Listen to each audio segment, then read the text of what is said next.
une petite clinique au coin de Charlevoix et tout. Et les gens ont commencé à aller là, puis ils sont fait ça en lien avec les citoyens. Ça veut dire qu'on est lié à la communauté, qu'on sert une communauté définie et qu'on a des responsabilités vis-à-vis de cette communauté. La clinique est dirigée vraiment par les citoyens. C'est les citoyens qui décident qu'est-ce qu'il faut, parce que c'est les citoyens qui savent qu'est-ce qu'ils ont besoin. C'est le respect, c'est aussi la conviction que les personnes ont la capacité de prendre en charge leur santé. C'est comme de l'empowerment, là. C'est le monde qui, au lieu d'être victime, se disent ben on essaye quelque chose, puis on le fait. On ne dit pas arrêtez de chialer, dites-nous ce qui va pas, on va l'arranger. C'est arrêtez de chialer, venez régler ce qui va pas. Il y a une place pour vous pour participer là-dedans, pour amener vous-même les solutions à vos problèmes. La clinique de Pointe-Saint-Charles, c'est vraiment un exemple historique du modèle d'intervention communautaire en santé. C'est une des 3 cliniques populaires qui a inspiré le développement des CLSC au Québec.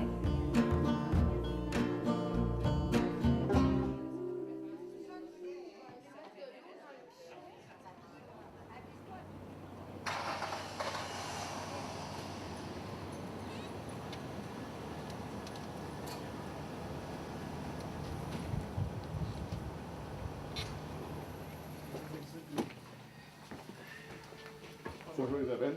Salut, M. Dutil, ça va bien? Sans rendez-vous, voilà. Un médecin? Oui. Mais ça donne L'infirmière, bien. ça va passer par l'infirmière avant. Oui.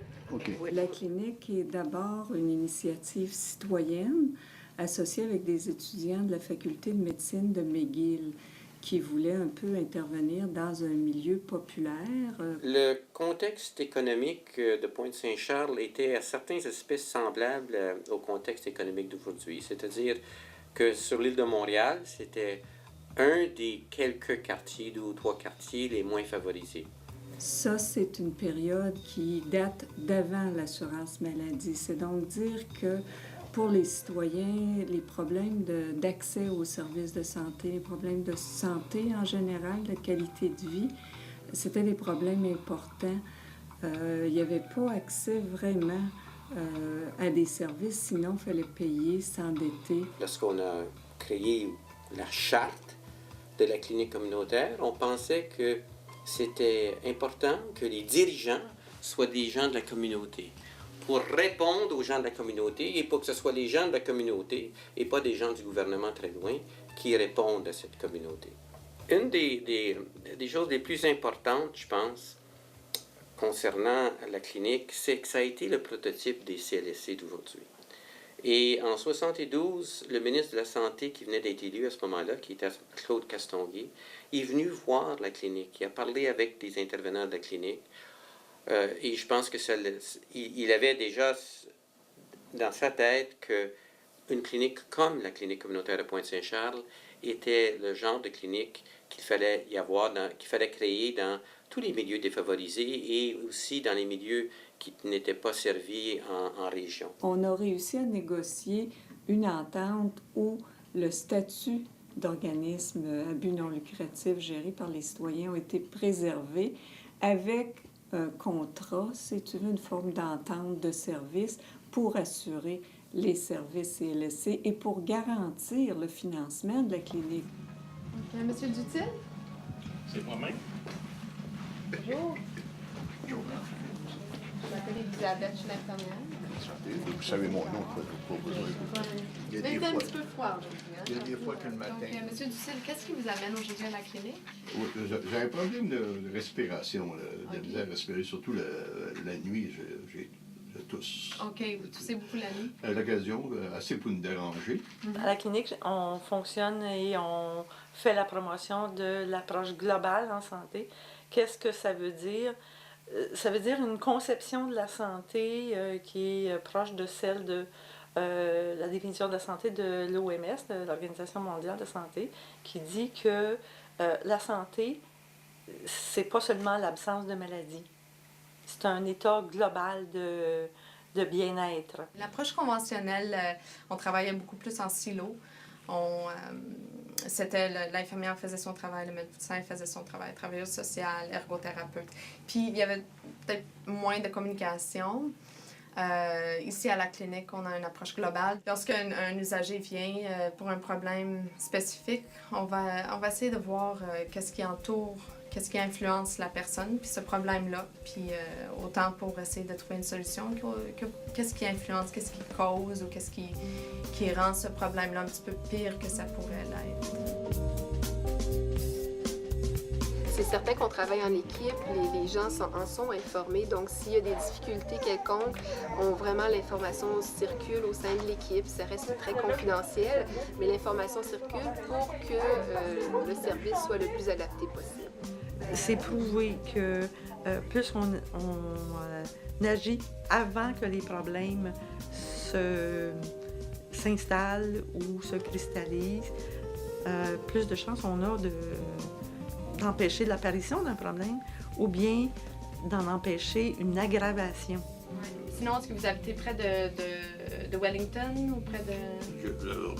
Je suis près de la traque, comme on dit, la voie ferrée. C'est sûr que maintenant, il y a beaucoup plus de voitures qui passent. Mais ça peut-tu aussi, c'est la suite de mon travail que j'ai eu, parce que j'ai travaillé au chemin de fer pendant 29 ans. Okay. Moi, ce qui m'a motivée initialement à venir travailler à la clinique de Pointe-Saint-Charles, c'était de savoir que je travaillerais dans un quartier où il y a beaucoup d'enjeux sociaux, ou travailler dans un quartier où une bonne partie de la population est assez défavorisée sur un plan social, économique. Quelque chose qui m'avait motivée au début, donc c'était l'équipe médicale. L'équipe médicale ici est une belle équipe, on est 8 médecins, tous assez jeunes, mobilisés, engagés socialement. Fait que c'est une autre des choses qui m'a attirée ici.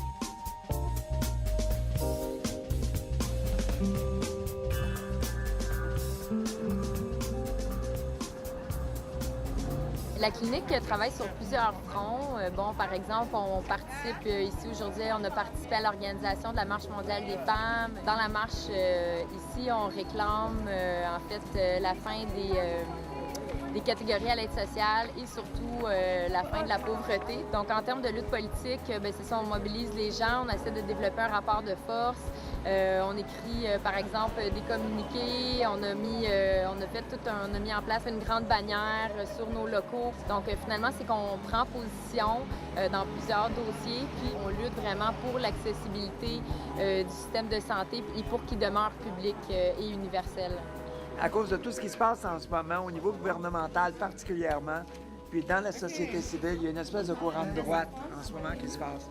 Moi, en tout cas, personnellement, ça me préoccupe beaucoup. Puis, je tiens à ce qu'on puisse conserver un système de santé qui soit gratuit, qui soit accessible, qui soit équitable pour tout le monde. J'ai pas l'impression que c'est ce qui est en train de se passer. Alors, je pense qu'on a besoin d'une implication citoyenne pour essayer de contrer ça. Ce soir, les gens seront capables de pas juste de dire ce qu'ils veulent, mais s'ils veulent, ils peuvent participer à la définition de comment la clinique va orienter ses actions, soit au niveau local, soit en termes national. Donc ça, c'était une occasion pour les personnes de participer démocratiquement. I really wanted to become involved with the clinic because I have health problems and I felt that I was being neglected and I got this chance and I wanted to be involved because I wanted to, if I could help somebody's experience be easier, like getting the help they needed health-wise, then that's what I wanted to do. Et le conseil d'administration est constitué de 12 membres. Parmi eux, il y a 10 citoyens qui ont été élus à l'Assemblée générale. Et puis les 2 autres, ils font partie qui représentent les employés, puis la clinique et tout ça. La Clinique populaire, c'est un organisme qui est issu d'un mouvement citoyen, d'un mouvement populaire. Puis l'Assemblée générale représente encore ça. En fait, c'est la strate qui a le plus d'importance en termes décisionnels, en termes de légitimité, si on veut, au niveau des décisions, dans le sens où, au-delà des raisons pratiques puis du fait que ce soit essentiel, je pense qu'il y a d'abord une raison éthique au fait que la participation citoyenne est essentielle dans la clinique. C'est un choix de valeurs, c'est des valeurs démocratiques.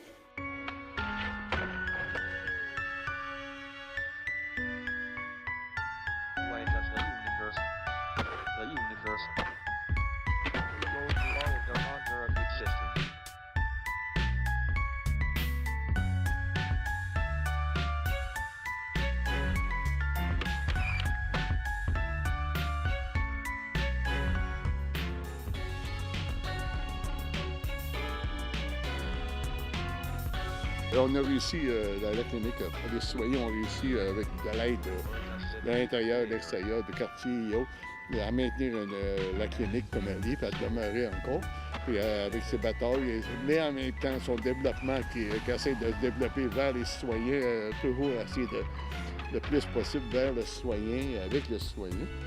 Chose qui n'est pas facile, mais il y a de l'espoir encore, tant qu'il y aura des individus pour maintenir ça.